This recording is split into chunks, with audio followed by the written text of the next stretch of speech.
Hello boys and girls, today I'm back to read one of my most favourite books. It's called The Lorax and it's by Dr Seuss.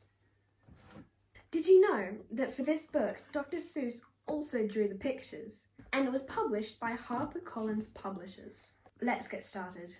This is The Lorax by Dr Seuss.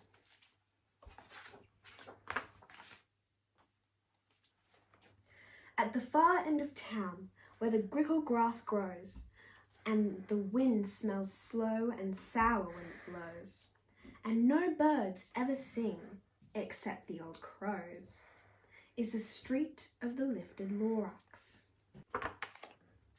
And deep in the grickle grass, some people say, if you look deep enough, you can still see today where the Lorax once stood, just as long as it could, before somebody lifted the Lorax away.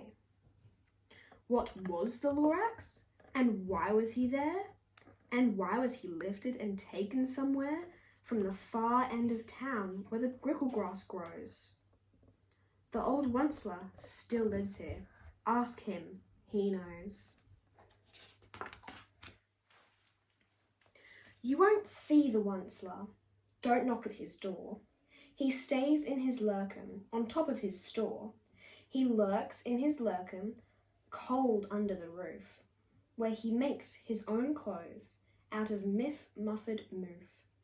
And on special dank midnights in August, he peeks out of the shutters, and sometimes he speaks, and tells how the Lorax was lifted away. He'll tell you, perhaps, if you're willing to pay.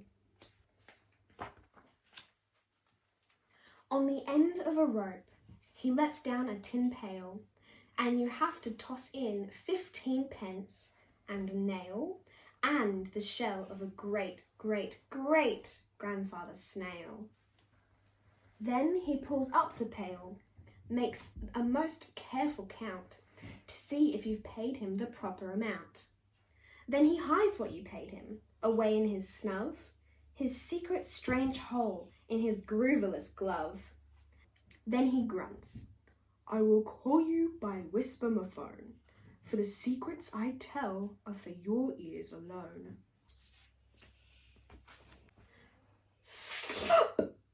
Down slups the whisper-mophone to your ear, and the old Onceler's whispers are not very clear, since they have to come down through a snurgly hose, and he sounds as if he had smallish bees up his nose.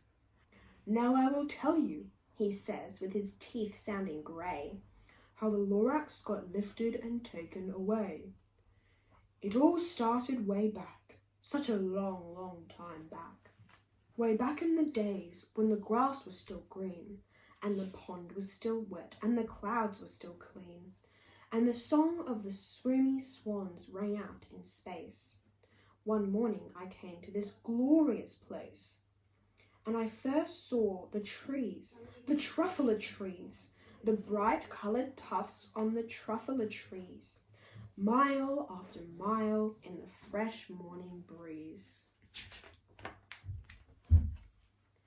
And under the trees I saw brown barbaloots frisking about in their barbaloot suits, as they played in the shade and ate truffula fruits.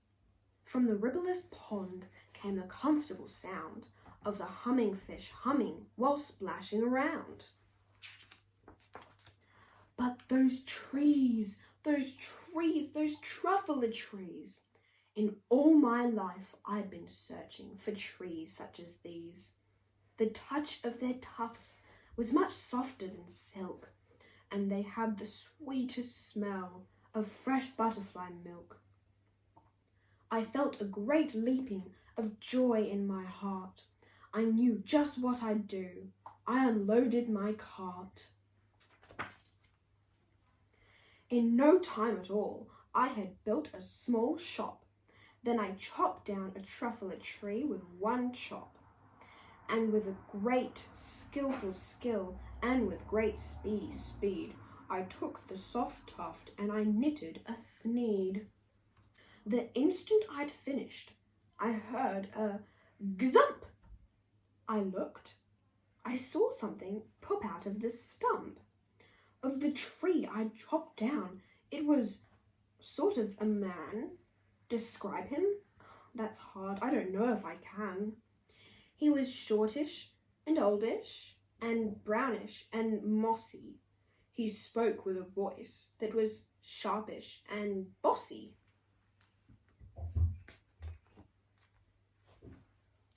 Mister, he said with a sawdusty sneeze. Achoo! I am the Lorax. I speak for the trees. I speak for the trees have no tongues. And I'm asking you, sir, at the top of my lungs. He was very upset as he shouted and puffed. What's that thing you've made out of my truffle tuft? Look, Lorax, I said, there's no cause for alarm. I chopped just one tree. I am doing no harm. I'm being quite useful. This thing is a thneed. A thneed's a fine something that all people need. It's a shirt, it's a sock, it's a glove, it's a hat. But it has other uses, yes, far beyond that. You can use it for carpets, for pillows, for sheets, or curtains or covers for bicycle seats. The Lorax said, Sir, you're crazy with greed. There's no one on earth who would buy that full thneed. But the very next minute I proved he was wrong, for just at that minute a chap came along, and he thought that the thneed I had knitted was great. He happily bought it for $3.98. I laughed at the Lorax. You poor stupid guy. You can never tell what some people will buy. I repeat, cried the Lorax, I speak for the trees. I'm busy, I told him. Shut up if you please. I rushed across the room and in no time at all built a radio phone. I put in a quick call. I called all my brothers and uncles and aunts, and I said, listen here, here's a wonderful chance for the whole Onceler family to get mighty rich. Get over here fast. Take the road at North Nitch. Turn left at Weehawken, sharp right at South Stitch. And in no time at all, in the factory I built, the whole Onceler family was working full tilt. We were all knitting thneeds, just as busy as bees, to the sound of the chopping of truffle trees. Then, oh baby, oh, how my business did grow. Now chopping one tree at a time was too slow. So I quickly invented my super axe hacker, which whacked off 4 truffle trees at one smacker. We were making thneeds 4 times as fast as before, and that Lorax, he didn't show up anymore. But the next week, he knocked on my new office door. He snapped, I am the Lorax who speaks for the trees, which you seem to be chopping as fast as you please. But I'm also in charge of the brown barbaloots, who played in the shade in their barbaloot suits, and happily lived eating truffle fruits. Now, thanks to your hacking my trees to the ground, there's not enough truffle fruit to go round, and my poor barbaloots are all getting the crummies, because they have gas and no food in their tummies. They loved living here, but I can't let them stay. They'll have to find food, and I hope that they may. Good luck, boys, he cried, and he sent them away. I, the Onceler, felt sad as I watched them all go. But business is business, and business must grow, regardless of crummies in tummies, you know. I meant no harm, I most truly did not. But I had to grow bigger, so bigger I got. I biggered my factory, I biggered my roads, I biggered my wagons, I biggered the loads of thneeds I shipped out. I was shipping them forth to the south, to the east, to the west, to the north. I went right on biggering, selling more thneeds, and I biggered my money, which everyone needs.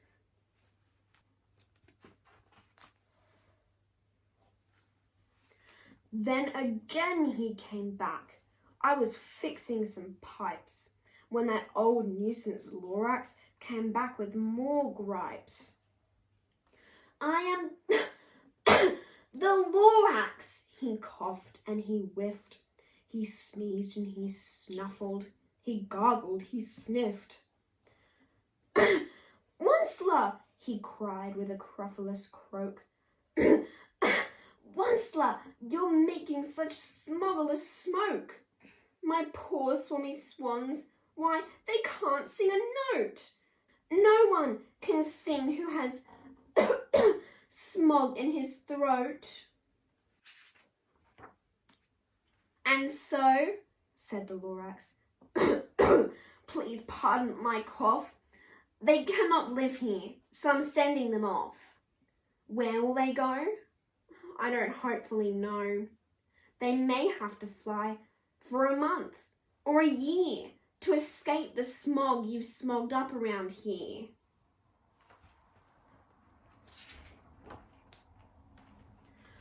What's more, snapped the Lorax, his dander was up, let me say a few words about Gloppity Glop. Your machinery chugs on day and night without stop, making gloppity glop, also sloppity slop. And what do you do with this leftover goo? I'll show you, you dirty old onceler man, you. You're glumping the pond where the humming fish hummed. No more can they hum, for their gills are all gummed. So I'm sending them off. Oh, their future is dreary. They'll walk on their fins and get woefully weary, in search of some water that isn't so smeary. I hear things are just as bad up in Lake Erie. And then I got mad. I got terribly mad. I yelled at the Lorax, now listen here, Dad. All you do is yap yap and say bad, bad, bad. Well, I have my rights, sir, and I'm telling you, I intend to go on doing just what I do. And for your information, you Lorax, I'm figuring on biggering and biggering and biggering and biggering, turning more truffler trees into thneeds, which everyone needs. And at that very moment, we heard a loud whack. From outside in the fields came a sickening smack of an axe on a tree. Then we heard the tree fall, the very last truffler tree of them all. No more trees, no more thneeds, no more work to be done. So in no time, my uncles and aunts, everyone, all waved me goodbye. They jumped in my cars and drove away under the smoke-smuggered stars. Now all that was left, 'neath the bad-smelling sky, was my big empty factory, the Lorax, and I. The Lorax said nothing. He gave me a glance, just gave me a very sad backward glance, as he lifted himself by the seat of his pants.